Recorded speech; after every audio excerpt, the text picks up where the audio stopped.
The objective: to deliver the NBA to you like no other. News, play breakdowns, power rankings, storylines you never hear talked about anywhere else. It's all straight shots here, fired by straight shooters. S and Gunn. This is the Objective Basketball Podcast.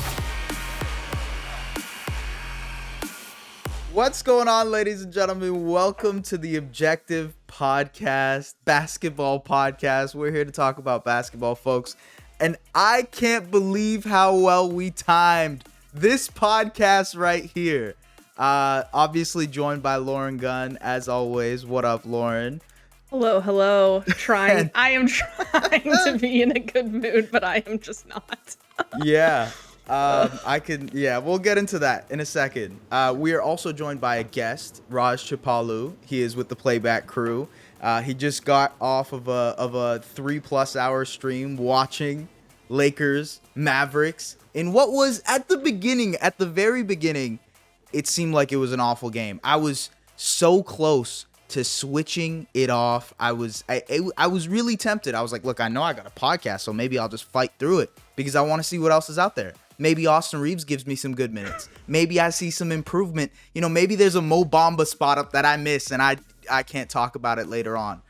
So folks, I was glad that I got to watch the end of that game. The Lakers came back from down 27 points. Come back and beat the Mavericks. I didn't want to start the podcast here, but we might have to just because of how impactful he was. Jared freaking Vanderbilt, man. I can't say enough about what this performance was to what this Lakers team needs.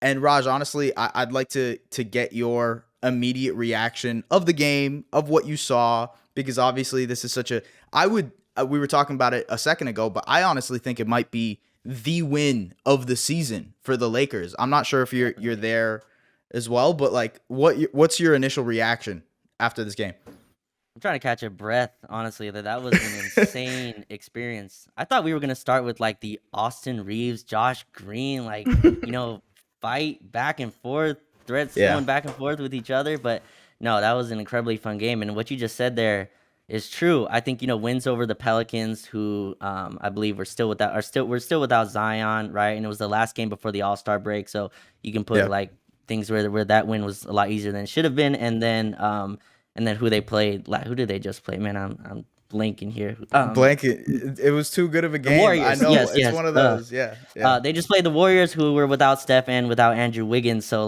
people took that win as well with a grain of salt. This one to me legitimized it. You have Luka, you have Kyrie, playoff type atmosphere to me.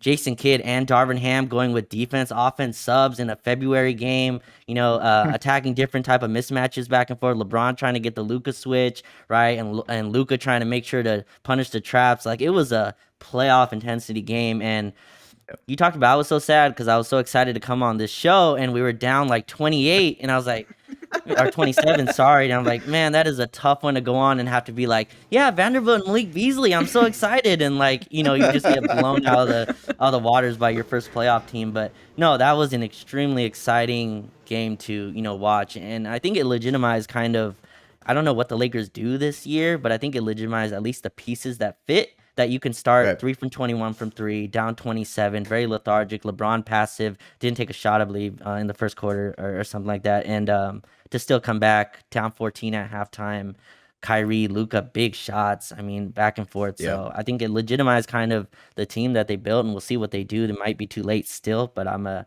excited, man. This one was a lot of fun to be a part of and watch. Pre-deadline, there's just no way that this team pulls out that win. There's no way. I would put it at 1 in 100 times that Lakers team, before they ended up trading for Jared Vanderbilt, Malik Beasley, all those guys, ends up pulling out a win. This is a very, very different team to me because I agree with you. There were a lot of factors here that went against everything that meant a Lakers win. The shooting at the beginning, I think they started out 0 of 18 from outside the paint. Yeah. they couldn't get anything going. Malik Beasley, he started out the game 0 of 9.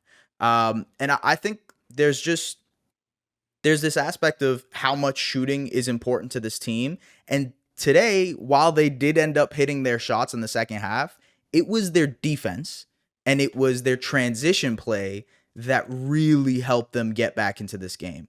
I guess overall, I know you mentioned the past 3 games that we've watched with this new roster, but what are your takeaways from the style of the win and the way that they ended up winning this game? Because it's unconventional with some of the things that we've heard about the Lakers initially, right? Oh, they need the shooting, they don't have the wing depth and whatnot. But now there is shooting, now there is wing depth, and they're playing to those strengths.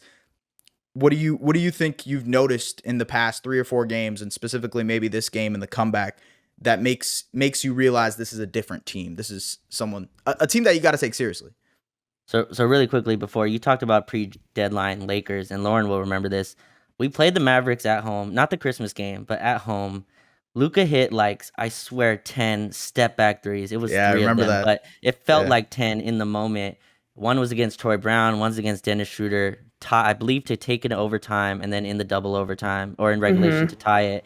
I was like, anyone else but him, please, tonight. I would have lived with anyone. But no, to me, I think the biggest thing, so this game to me changed after halftime when they decided, it was right before the second half, they started to pick up full court. So they told Dennis Schroeder and Jared Vanderbilt, pick up full court. So Luka and Kyrie can't just walk the ball up. And you saw that kind of, I'm not saying tire out Luka, but you could tell it kind of wore on him as the game going on, I thought. And that's a piece of athleticism that we just didn't have. Vanderbilt's a type of player we just didn't have. We had Patrick Beverley as our wing defender, and that's just, you say that out loud and you don't believe it, but that's what was being repeated to us, even by Darvin Ham. He's like, Patrick Beverley's our wing defender. So we play the New Orleans Pelicans, we throw Patrick Beverley on Brandon Ingram, which is psychotic. Brandon Ingram tore that apart every time we played him, but that was the style. And tonight, to be able to throw, even we would throw Patrick Beverley on Luka Doncic, and Luka's, you're not going to bother him many times anyway, but you want to at least have a standard of defense where you can put on him, and then put a guy like Vanderbilt on him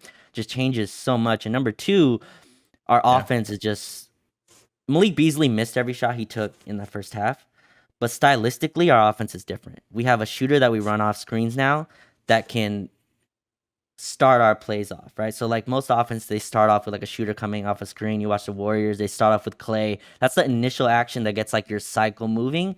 And now we have a guy that can do that. We missed D'Angelo Russell tonight, so you saw a lot of times the ball would swing and we get to Dennis Schroeder. He took a couple bad threes, was fantastic on Kyrie Irving. That's the reason he was in the game.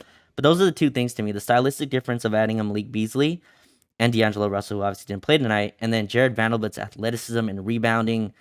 I always think, you guys watch more of the general NBA than I do, but you put Jared Vanderbilt on the Houston Rockets, you're not gonna see that type of impact, right? Yeah, you just even on Utah to an extent, they were winning, but you don't get the effect that Vanderbilt can have on a game when you have other stars around it. So now you have AD with I don't know what he finished with, 30 and 15, and then you throw Vanderbilt's offensive rebounding prowess into that, then it just accelerates the team. So I think those are the 2 things that I've really picked up for them, and why I think they're winning, even with LeBron kind of, hopefully he's okay, hobbled with the ankle.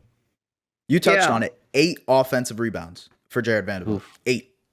17 total rebounds. And you're right. I think there's this aspect of he's not going to have that overarching impact that he would have playing next to stars. I think guys like that, they just look much better next to stars. Another guy that kind of looks like that next to stars is Austin Reeves. He's one of those role players that is the connective tissue. He is a glue guy. He's making the extra pass. He's closing out properly. And then on a pick and roll, he's locking and trailing. He's doing all the correct things. And positionally, he's so aware, because for some reason, he always ends up with the timely shot, right? Today, he hit another timely shot, and it just seems like he's always in the right position at the right time. You can say the same thing about Jared Vanderbilt, because those guys, they just have that connective feeling about them. I guess, Lauren, from your perspective, the Mavericks situation is something that... God. Wait, what? I'm sorry. Where to begin? Where to begin with that? Because if you look at what the Mavericks showed us at the first half, they were this phenomenal offense. They were Luka and Kyrie were creating advantages drawing kick opportunities. Their guys were knocking down everything. Josh Green, Tim Hardaway, Reggie Bullock, all of them were knocking down all the shots. And I think it showed you the potential of what that offense can be. Right. Like that's exactly the type of offense they're looking for. But at the same time, the second half, it was that defense that really caught up to them. And it's been an issue so far in this Kyrie Luka, saga, if you will. What's your overarching, like, I guess, concern? What's your take after this game? How are you feeling? I mean, I think everybody knows how I'm feeling by now. I think the biggest concern for me when I'm watching this team is just the lack of interior presence. It's pretty much been that way. It's been that way for a long time. Let's just say that. And I kind of reflecting back a little bit, even since we're kind of talking about the trade deadline and the roster shakeups, when they made the move for Kyrie ahead of the actual deadline day, I had hope that they were going to go out and actually address the lack of interior presence and rim protection and even just rebounding. I mean, my God, the rebounding. And Kyrie had 11 rebounds. The fact that your leading rebounder is Kyrie Irving should say it all. So it's very frustrating to watch. And when you go up against a team that has someone like Anthony Davis who can just make his presence felt so much, it makes it very difficult. And so to me, this was a very perfect example of who the Mavericks are in terms of when they're on offensively and the threes are falling. It's like nobody can stop them, but like that, it can just immediately turn off, and it is just a slow, painful death. And so this game right here is a perfect example as to why they're missing someone like Maxi Kleber and need him to come back very quickly. He's not exactly the perfect rim protecting interior presence that they need, but right now that they just don't have that. And when you have Dwight Powell out there playing 30 minutes, getting just absolutely destroyed and continuing to stay out on the floor, you kind of are looking over at the bench saying, hey, maybe we should try something different. And it just never comes. And so to watch this team continue to, I guess, maybe not the team, but the coaching staff make questionable personnel decisions. Justin Holiday, who I love the pickup, but to me, getting far more opportunity than he should be, especially when you have Josh a guy. Green. Yes, I'm not even going. I could take this entire podcast to pop off as to why that is such a problem. But for the Mavs right now, I think for now, and I think even the rest of the season, their downfall is going to continue to be the rebounding, because we've seen this organization time and time again go all in on offense and just say, hey, it's okay if our defense is average, we can make it work with how good our offense is. That's just always been their MO. But if you don't have anyone to rebound, it's never going to matter. It's just not ever going to work. And they just don't have that guy right now. So I don't know what they do. I'm not sure if they try to do something with free agency or with some of these guys that are still free agents. I'm not even sure that buyout. Yeah. To me, that ship has sailed. You're a little too late. You should have made a move at the deadline. To me, it comes down to, especially when you got second round picks, you could have done something and they didn't. So this is the situation they find themselves in. They got out rebounded by 10, but the points in the paint. Sorry, Raj, go ahead. Just real quick. The points in the paint here: Lakers 62, Mavericks 32. They got absolutely destroyed on the inside. Yep. And a lot of what they were doing late in the game, to your point of the interior presence, Lakers would just either posting up Bron or AD, and then Mavericks were sending two. Right? Sent a double team, and then it just started a rotation right there. Lakers got easy shots that way. Yep. Raj, you were saying something? Sorry. I'll say Laker legend JaVale McGee just doesn't do it for you. It doesn't. Not quite. Not quite. To me, when I'm watching JaVale, it's interesting because from the second he got here, to me, it's such an effort and like an attention type thing. And when I'm watching him, I'm like, if he believes he's on a championship contender, I think he's going to try. Like, I feel like he got a lot of credit in Phoenix and even in LA with like, oh, he plays his role so well. He knows like how to beat JaVale McGee. And then I feel like he comes here and he's like, well, we're not winning. I got my money. I mean, that's just how it looks to me. And that's why he's not on the floor, because there's no effort. And oh my God, this team, you guys. Yeah. It's exhausting. I can understand your frustration. It's rough to watch because it's the little things, it's the fundamental things that they just don't do. So I fear that is going to be the reality for this season. That's why my next question, I guess, like just JaVale McGee. I know he's not in the rotation. He's not a serious player for you guys. I don't know why he got Right. He got 3-year deal for you guys, I think. Sure Yeah. did. Yep. Sure did. So that'll be fun to trade off this Laughs summer, I'm at me. sure. But no, I think Christian Wood is fascinating because he did have 9 rebounds tonight. It didn't feel, like he had a couple nice blocks on AD as well. I'm just interested like where the Mavs go with that. I think like his fit with Kyrie and Luka theoretically is good. Like he's the pick and pop big. Just Yep. like I think his defensive, like you know more than me, but I watch Sure. Mavericks games here and there. His defensive effort is very waxins and wanes, to be like nice about it. Yeah, I that's a guess. perfect way to put it. Yeah, and he just doesn't seem the type that's what he wants to be. He seems like he wants to be just this big man scorer and stuff like that. So do you think the Mavs, like, is he a long-term solution at that center spot? He doesn't even start for you guys still, which is so fascinating to me, that that he's not starting. But yeah, like is that a big man like solution for you guys, or do they have to just go completely else? Because I think the team is obviously Kyrie and Luka now, right? That's your core. Right. With I guess Josh Green as well, and then see where you get a big man from there. But is Christian Wood an answer? Can you extend him, or is that just someone you think they move off of this summer? Yeah, it's a good question because it's been a really, really interesting situation to follow. He was starting for a little while, and then he went out with a hand injury, and then the trade deadline's approaching. There were questions on whether or not he was going to get moved. So part of me was wondering, I know I wasn't the only one, if they were just sitting him with the potential possibility of moving him.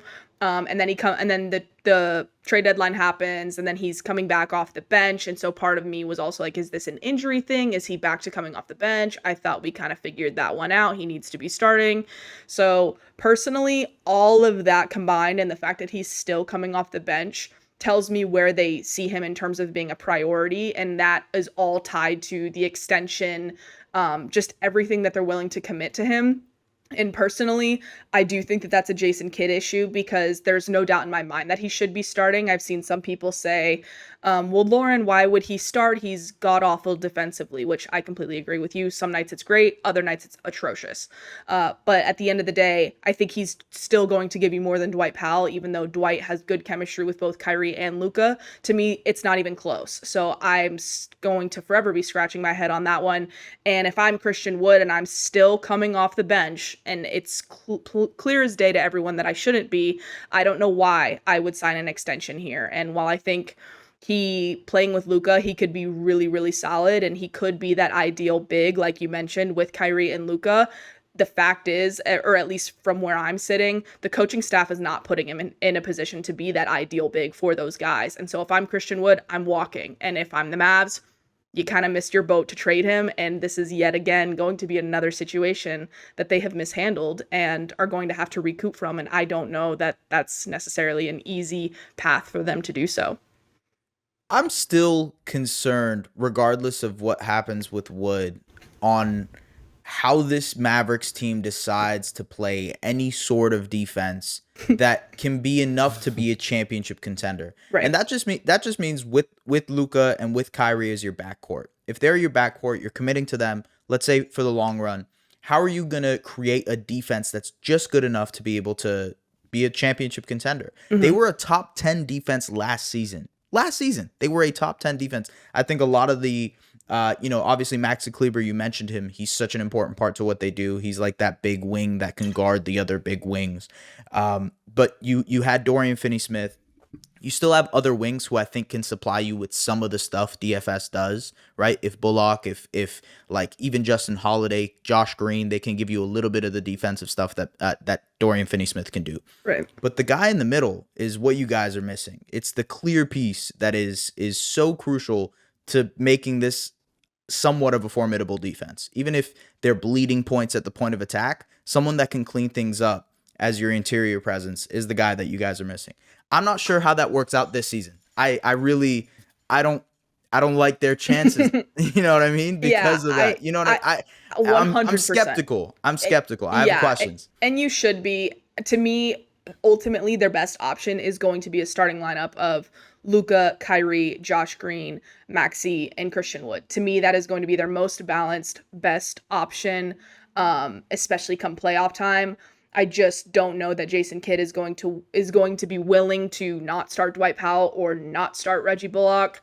And I'd like to see him I would love to see him prove me wrong, but I don't know that I have that confidence in him to do so.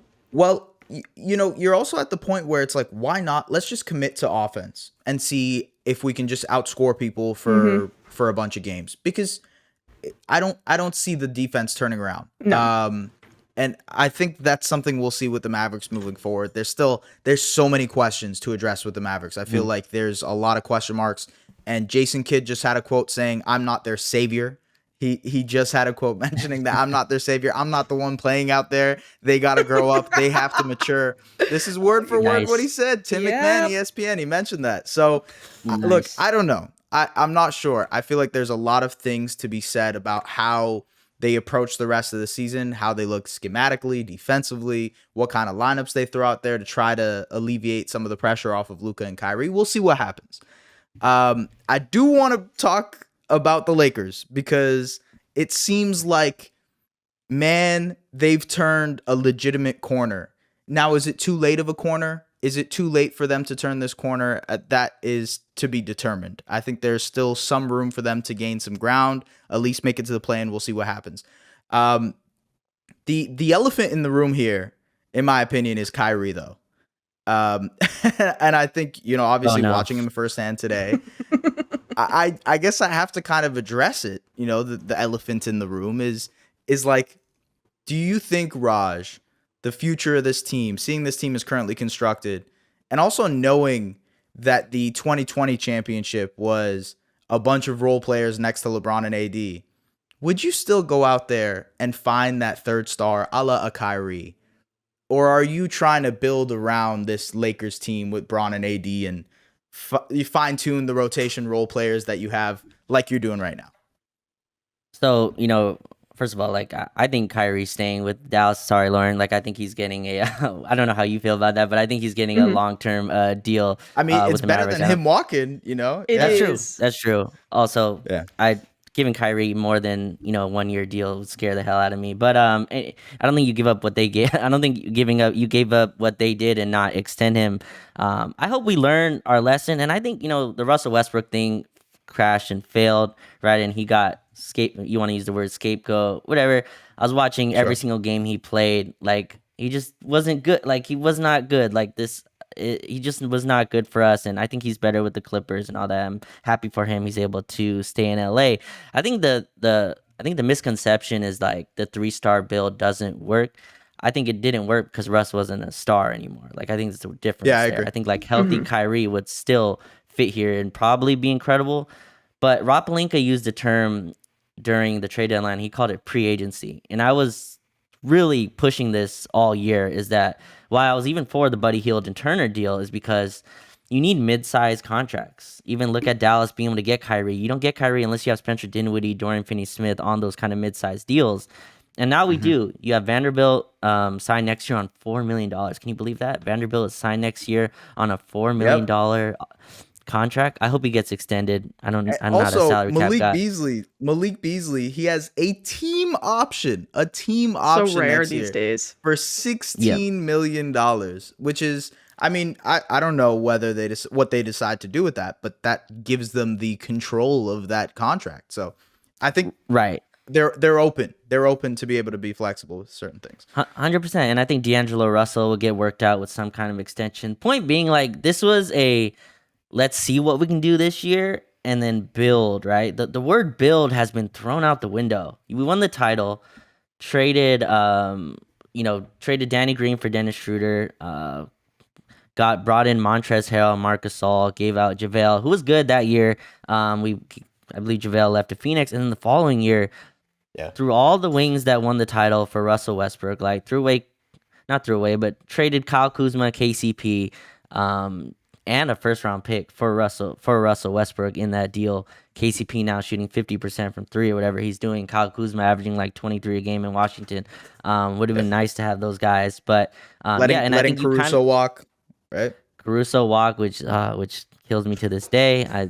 You know, I'm scared. I'm very scared of Austin Reeves. So Lakers gave Austin Reeves a 2-year deal. They did this with, you know, a lot of other players as well. But Austin's now a restricted free agent. You got to pay him already, which I hope they do. But yeah, so I'm hoping like they learn from their mistakes. And the front office has kind of said that they're going to try to build with this team. And look, the the tape says it all, man. Vanderbilt has been incredible. I think Malik Beasley has been an instant kind of impact player. Even tonight, you saw he was like 0 for 6 to start. Huge shots, took like a 35-footer. And, you know, I'm fine with all those attempts. Like, to me, volume over percentage. Vanderbilt Beasley shoots like 32% from 3. Teams guard the hell out of him. They chase him over screens. They top block him on every time when he's off the ball. They guard the hell out of him, and it just opens up our offense up. So I'm hoping that they've kind of learned the lesson. And D'Angelo Russell, it's just been so fun to like have a guy you drafted at number 2, and like he goes away to college, right? He goes and gets better. Now he comes back. I'm watching him make these like skip passes, and I'm like, that's what he was doing his rookie year, but now it's with all this polish and all this experience, right? And it's a cool thing to watch D'Lo back, and he's really like accepted it and thrived in it. You see him like yelling to the crowd, like I never left, stuff like that. Just a maturity level that you just didn't see before. So I'm glad what they've done, and I hope this builds, and I really hope they don't just throw it all away because LeBron and Kyrie won a title 7 years ago. Like, I really hope that's not the plan this summer. It scares me because I know that's what the plan this season was. All the eggs were in the Kyrie basket. Every single egg the Lakers had, they had in the Kyrie basket this summer. Didn't go that way. Kyrie did what he did. KD requested a trade. 5 billion other things happened with Kyrie Irving, and he's a Maverick. So I'm hopeful that's not the plan, but yeah, I think they've kind of learned their lesson here, and we'll see what they eventually do. But I think they're gonna go forward with this team. Yeah. Yeah. I mean, you rattled off all the guys there. You got Vando, you got Bees, you got D'Lo, you've got all these guys. And S and I, since we started this podcast, we have vouched for the Lakers to just go get real NBA rotation players that can help the team. Of all the guys that they have added, who do you think is the most important to this current team? Yeah, I mean, for right now, it's strangely been Vanderbilt, I feel like, and I think Malik Beasley's shooting has been huge. I think D'Lo's been just a big time addition, but Vanderbilt being the wing defender, we just didn't have anybody to throw, and like we've completely shifted our team, and I think there's been some like front office coaching, you know, that they're not aligned. We traded our starting shooting guard from Mo Bamba, who didn't play in the second half tonight. You know, like I feel like there's some just misalignment with like what the front office and the coaches were kind of. I think they're better for it. Mo Bamba didn't play in the second half, was awful that first half. He's not good against quick guards and whatever like that. But I think like even you go player by player, it's tough. I think them as just a trio. You go from Beverly and Dennis Schroeder starting backcourt to D'Angelo Russell and Malik Beasley. That's a stylistically change, archetype change of your backcourt. That's a massive change. Not just in terms of shooting percentage. Beverly, you can look at the percentage, 33%. Has to be wide open, takes 10 seconds to shoot. Dennis Schroeder as well has to be wide open, takes 10 seconds to shoot. Malik Beasley is firing. If your coverage is incorrect, if you go under on a ball screen, he's firing. D'Angelo Russell can operate as an on-ball and off-ball creator, which is the 100% difference between him and Russell Westbrook. All the loud stuff, Russell Westbrook doesn't fit, wants to be a superstar, whatever. Russell Westbrook cannot operate in those two different lanes, and that was the issue. So now LeBron can have the basketball, and D'Angelo Russell can be the spacer. And that's like such a stylistic change to me. And you run ball screens with Russell and AD. LeBron has got 2 lobs cutting off the baseline. He has not got one of those this whole season. He's got 2 of them because you have to respect the shooting. And it was in the last game. Valanciunas had to step up on a D'Lo screen because you have to respect D'Lo coming off he's like a 40% pull-up jump shooter. And it's like, I feel like we've just entered modern basketball, which is just it's insane to be able to watch. Sense. It's been so. It just makes sense. So the Lakers are my second most watched team this season. That is obviously the Raptors, who I'm currently watching losing to the Cleveland Cavaliers. And the second, it is the Los Angeles Lakers. And most importantly, the one thing that I've noticed that drives me insane with that team at the beginning was that the basketball didn't make sense. What they were trying to accomplish on a night-to-night basis really sometimes didn't make sense. It felt like it was they were moving backwards for some reason. This team with the ball handling, with the added shooting, with guys who can defend, they can push in transition. The other thing about Vando is that he plays to the strengths of what this team is good at, which is running and playing in transition. He's an awesome transition player. I think that they just make more sense as a team. To your love about Beasley, the dude is playing the J.R. Smith role for what what LeBron teams are. The J.R. Smith, the Kyle Korver, the shooter who can spot up. He's that type of player. And to your point about him shooting, volume is the most important thing. Let that guy chuck as much as possible because you need a guy like that for guys to respect on defense. D'Lo is playing the role of that secondary ball handler, playmaker that can do it all for you. Which brings me to Vando. And I think the reason Vando is so important to this and what the Lakers are doing is what he did tonight to Luka Doncic. That needs to be studied in textbooks, in whatever kind of basketball, kind of studios or whatever they do. Anything that they do in a coach's training camp, they need to show Jared Vanderbilt defending Luka Doncic tonight. I thought he was sensational.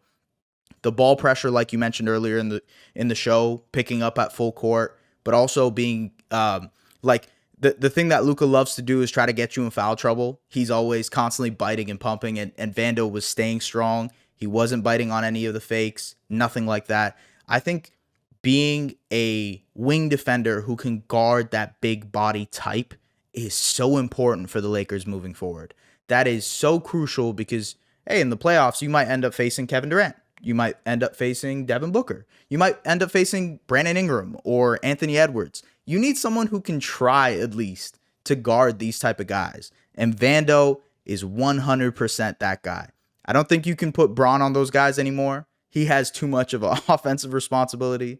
AD is obviously going to be your rim protector type. But I think Vando, his importance on defense, and like you said, the rebounds earlier, is so obvious to this team.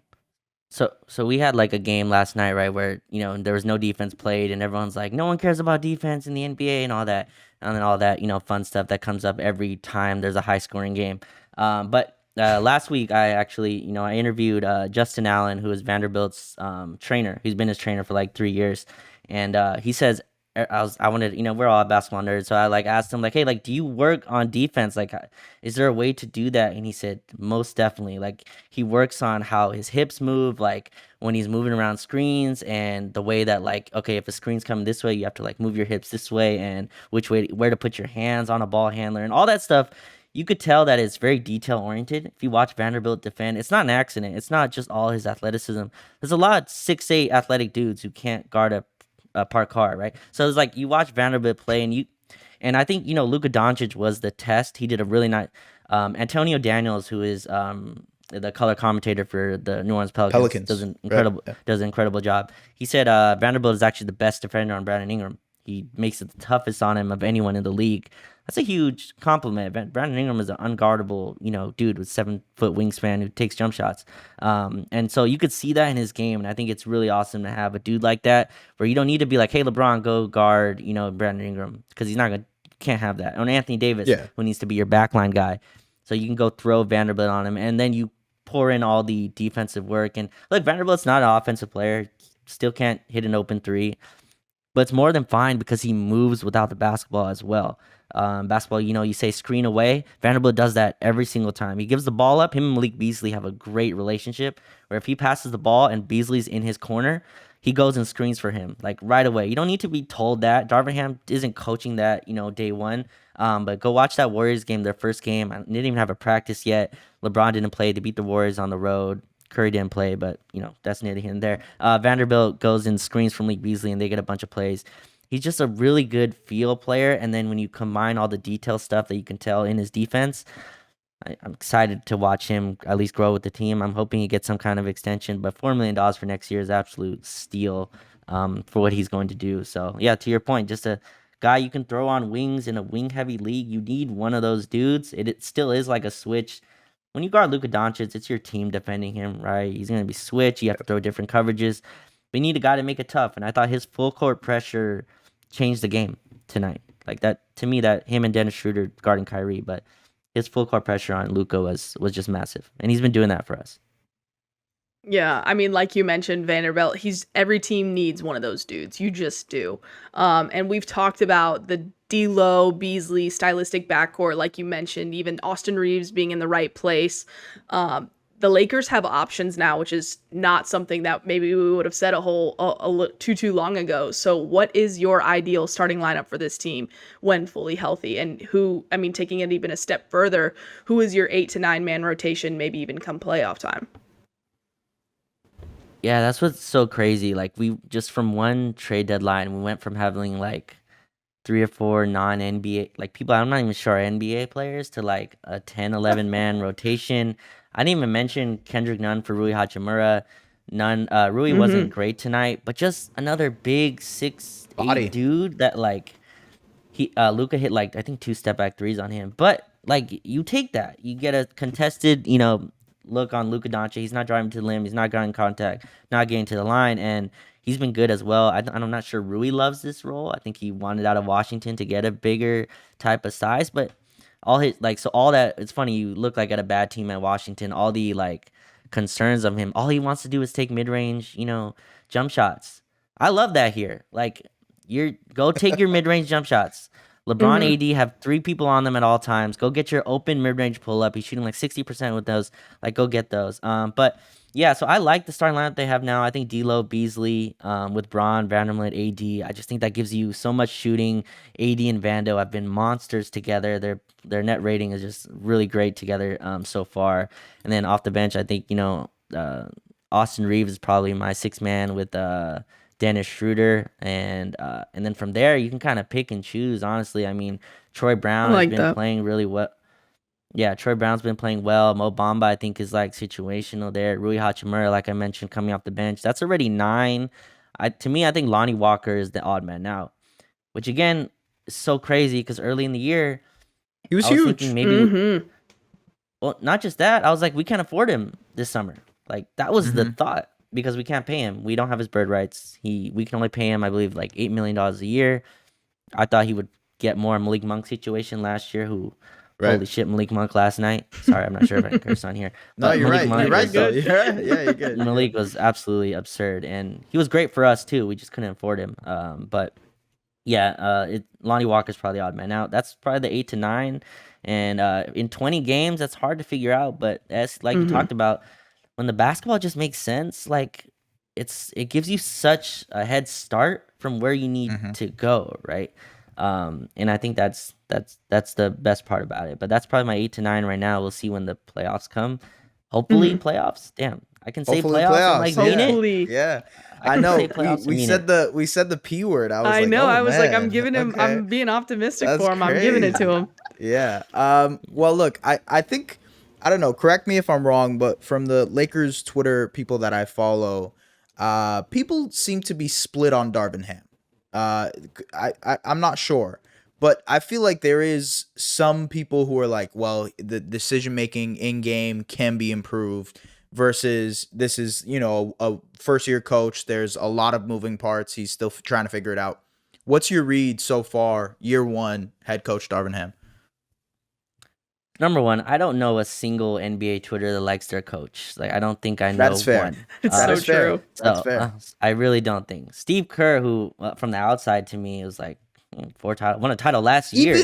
Even Spo, which is like undisputed, he's Spo probably too. the best player in. Yeah, and I see Heat fans up in arms at times, like, oh, I can't believe Spo made that decision. So yeah, you're right. There's no coach that is immune to scrutiny from the fan base. That's true. So just even back up a little bit. I liked Frank Vogel. Like I had, to me, you gave Frank Vogel a team last year. Go look at that roster. 8 of the dudes aren't in the league anymore. You know what I mean? Like Dwight Howard's in Taiwan, killing it.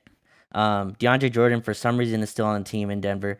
But like that's the guy in the league. Like, and he has no business. I think Kent Bazemore is somewhere rolling around, who's our starting 2 guard. Carmelo Anthony obviously can't get a workout with any team. Like, and those were the players playing. LeBron and AD missed another 40, 50 games. This isn't being a Frank apologist. Give I'm just Frank saying, like, Vogel this team, and he might be working with some special stuff. Yeah. So moving to Darvin Ham, and I think Darvin was brought in have to make the Russell Westbrook situation work. And to me, that's bad process. Like, you're bringing in Darvin Ham to make Russell Westbrook work when you know Russell Westbrook's not part of this team. But I still think Darvin Ham's a good coach. The process to me doesn't make sense. And he's a rookie head coach. And again, look at the roster to start this season. I mean, where was the team going? And people are like, his plays aren't inventive. They're not creative.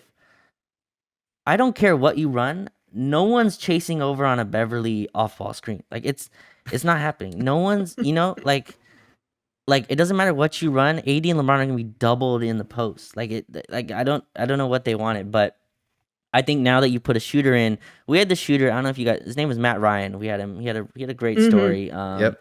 He had actually hit a game winner for us against the Pelicans, but he was the one shooter we had that was a movement shooter, and Darvin Ham was running all these exit screen stuff for him and really cool stuff. We cut him, didn't replace him with any shooter, and then we're back to this really rudimentary stuff.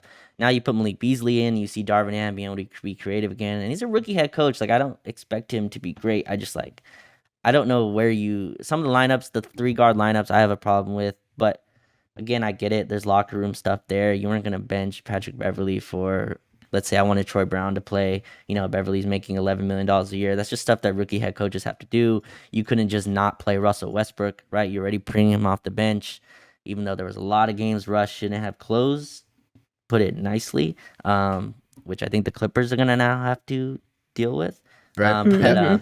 But I think you saw it last night as well, not to jump on the Clippers. I'm just saying like that. I think You're that's definitely right. We're probably going to see it tonight too with them playing the Nuggets. Yeah. Oh yeah. And so yeah, like that. I think there's a lot of stuff to juggle, and now he has a real basketball team, 11 NBA players. It looks like lineups all make sense. I'm higher on Darvin Ham than the consensus.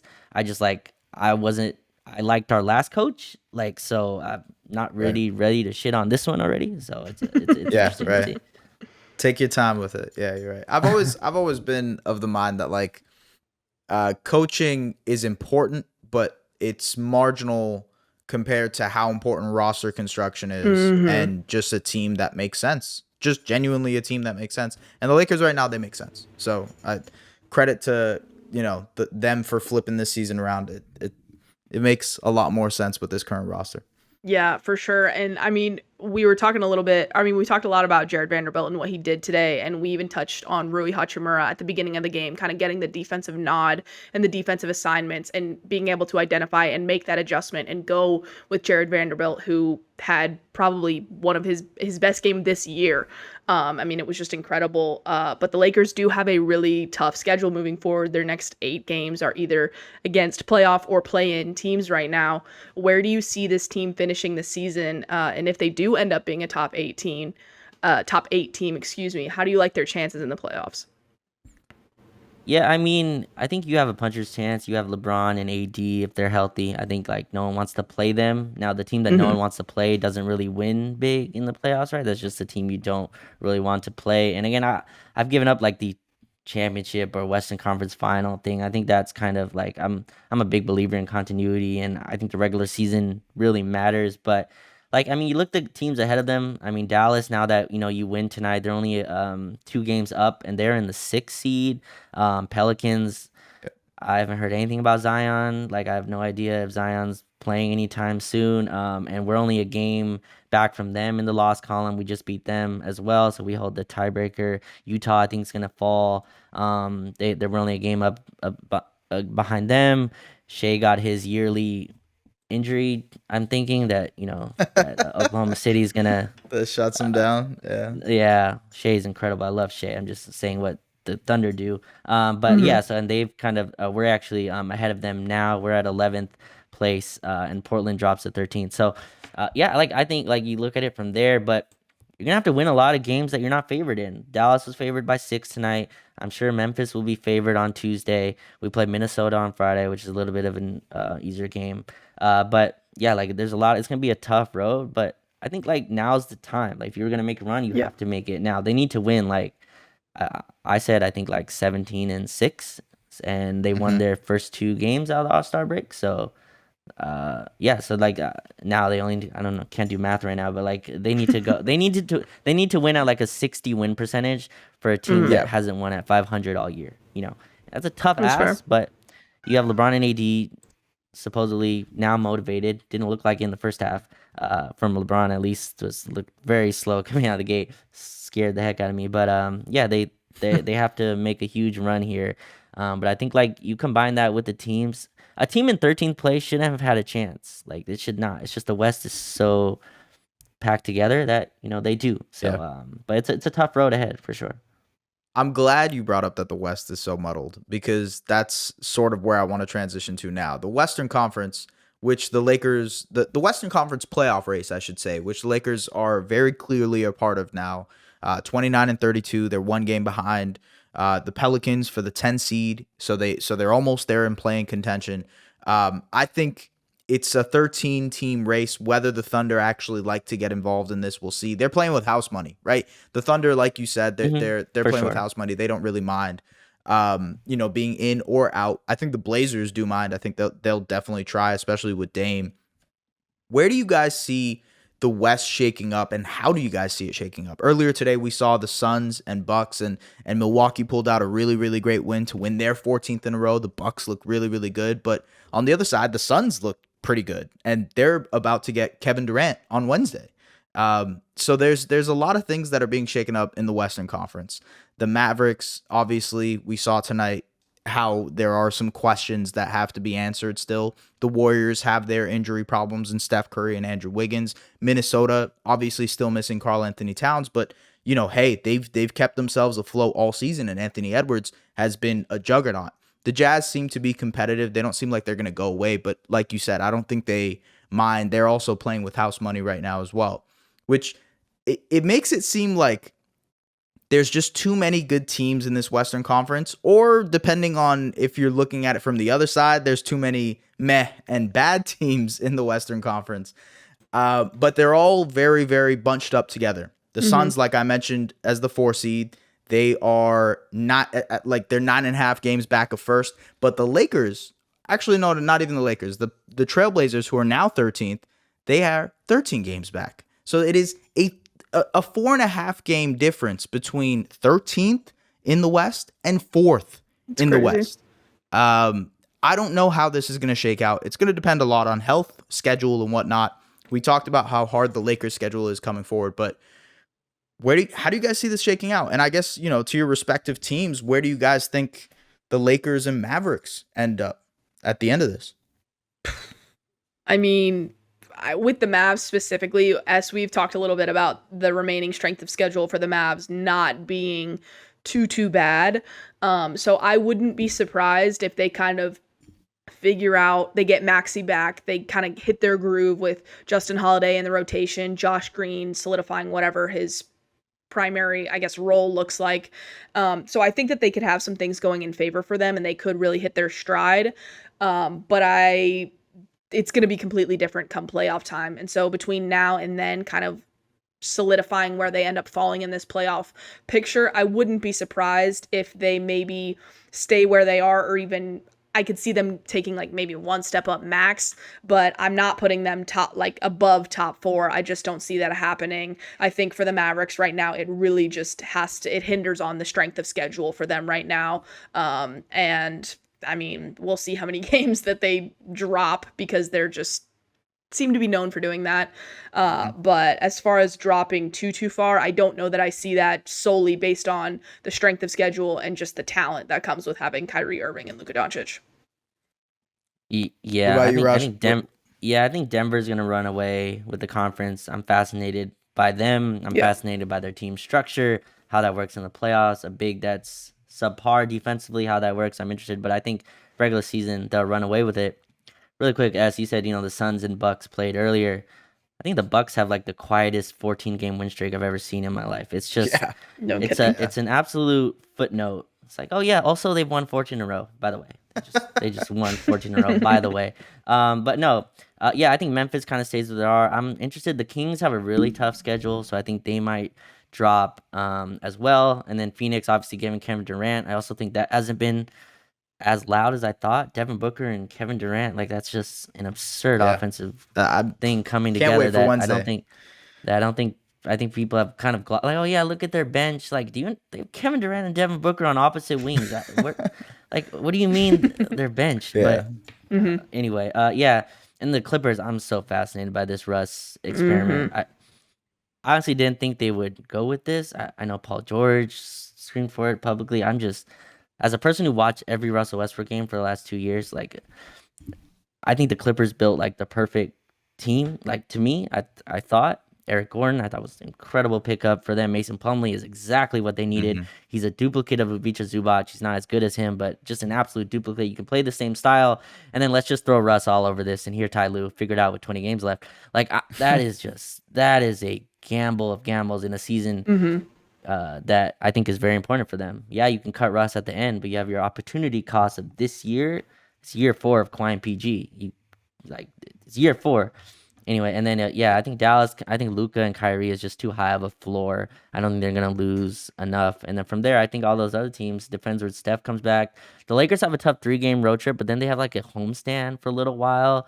Mhm. So where they can kind of pick up wins at as well, where it's not as tough of games coming up. But yeah, and I think Minnesota, I hated their team healthy at the trade of Gobert, so I don't really like how they've meshed at all, and then Utah as well. But I think that's how it shakes out. I think Denver and Memphis stay at the top. I would expect Sacramento to drop down. I think Phoenix would go up, so I would have those at the top 3, and then Clippers, Yep. Mavs, and Kings all just in a bloodbath to get first round, Mhm. get home court in the first round.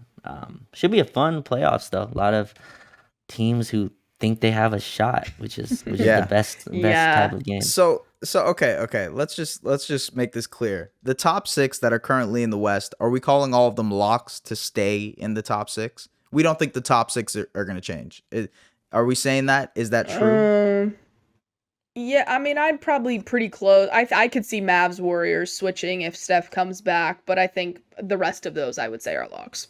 Okay, cool. So after 5, so let's keep it at 5. The top 5 are locked. Okay. Now we have the Mavericks, Warriors, Timberwolves, Jazz, Pelicans, Lakers, Thunder, and Blazers for 3 spots. 6, 7, and 8. I'm just gonna go through them. You guys tell me yes or no. Okay. The Mavericks, yes or no. Yes. Yeah. Okay. The Warriors, yes or no. Yeah. Yeah. I mean, I'm giving him yeah, I am. Okay.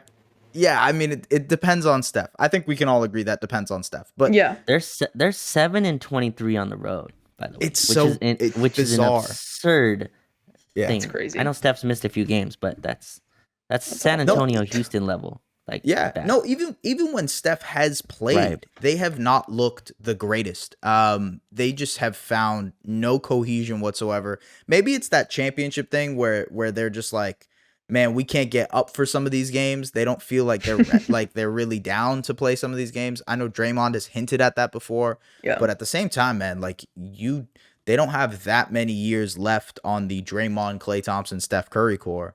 You got to wonder how many more Or that like chances. someone punched another teammate and it, like, Yeah. or like God. Yeah, left. Yeah, you're right. We You're moved right. past Yeah. that quickly, didn't we? I know. Okay, so Warriors we're saying yes to. That means there's one more spot between 6 teams, which is the Timberwolves, the Jazz, the Pelicans, the Lakers, the Thunder, and the Blazers. If I had to pick between those teams, I'm probably going with either the Timberwolves or the Lakers. Mm-hmm. And if it comes down to a play in between those two, I think I lean towards the Lakers. At Yeah. least from what we've seen the early Right. results of this new process. Injuries could ruin that or whatnot. But if I'm taking this Lakers team fully healthy versus the Timberwolves, maybe even without Karl Anthony Towns, it seems like he's not going to be playing for a while now. I would lean towards the Lakers. Do you guys feel the same way? Yeah, that's exactly where I'm at, actually. Exactly. No disrespect to those other teams, but that's to me 'Cause- that's who's left. I just think the Jazz and the Thunder will be comfortable saying, hey, we gave it our Yep. best. It's We all got good. what we came for. Yep. Yeah, we got what we came for. The Blazers and the Timberwolves, they'll probably be frisky and they'll fight for a spot. I think between those two teams, depending on when Zion comes back. It'll be interesting to see if Zion's impact is going to be tremendous. Maybe that turns around the Pelican season more quickly than I'm expecting. But to me, it just seems like the Lakers are in prime position to jump over some of these teams. And that comes back to sort of what we started off this podcast with, is that every game is super important. LeBron mentioned that. This final stretch for the Lakers, like you mentioned earlier, Raj, 17-6, whatever they go, they have to be racking up wins very quickly. But it is possible that they can leapfrog these teams and now be in for the 7th or the 8th seed, or I don't know, maybe even the 6th seed if they're really blowing by teams. But I think there's a chance there. There definitely is. Raj, man, appreciate you coming on the podcast. Anything that you want to plug, anything that you're doing with the Playback crew that we should let the audience know about? Yeah, man, this was a lot of fun. I'm really happy I got to come on with good basketball, with a good game. So that was a lot of fun. So at Twitter, at Raj Chipalu, and then at Playback.tv, we stream all the games. I do film breakdowns on there. I also have some cool interviews. I think I referenced it earlier. Had an interview with Vanderbilt's trainer, which is really cool. Got a lot of insight into like how he became the player he is today. Have like a 40-minute video for you sickos who wants to watch like Malik Beasley breakdowns and stuff like that. Go into that, and we do a lot of cool stuff there, and building that platform up has been really fun. So, this was a lot of fun. Lauren, I'm sorry I had to come at the expense of a Mavericks loss, but again, like I said at the top, your team employs Luka Doncic. That's incredible. He's on my bucket list of players that I need to go watch and see. But yeah, he's on my bucket list of players that need to be Lakers. No. That's where I thought you were going with that. And I was like, what? Oh no, you might just get your wish. You just might. I thought that's what he was gonna say too. I honestly that's like 2030. Let's not worry about that. That's like 2030 free agency. Let's worry about if we can make it to 2030, you can have them, because at this rate, that would be a miracle. Oh my Lord. I like it. Listen, I like that we're ending off this podcast with Raj's overarching theme. Let's stay present, ladies and gentlemen. Let's not dwell on the future too much or the past. Let's stay present. It's been a lot of fun watching these games. Post All-Star break, it feels like, for some kind of karmic retribution or whatnot, the games have been awesome. The Kings-Clippers game going to double overtime and almost scoring 200 points each. Then we had the Celtics and Sixers game that came down to a buzzer beater, essentially. Today, there's been some awesome games as well. Obviously, the Mavericks-Lakers game, the Bucks-Suns game earlier. A lot of good basketball, folks. And we are getting some guests on throughout the weeks to cover all of these new teams that have made trades and are going to be switching things up. We're going to be covering the playoff race as well. We're in for a really, really fun end to the NBA season. So Raj, thank you very much for coming. Lauren, appreciate you as always. We will see you next time at the Objective Basketball Podcast. See you later, guys. Follow hosts at Just S Baraheni on all socials and at the Lauren Gunn on Twitter. The Objective Basketball Podcast, delivering the NBA to you like no other.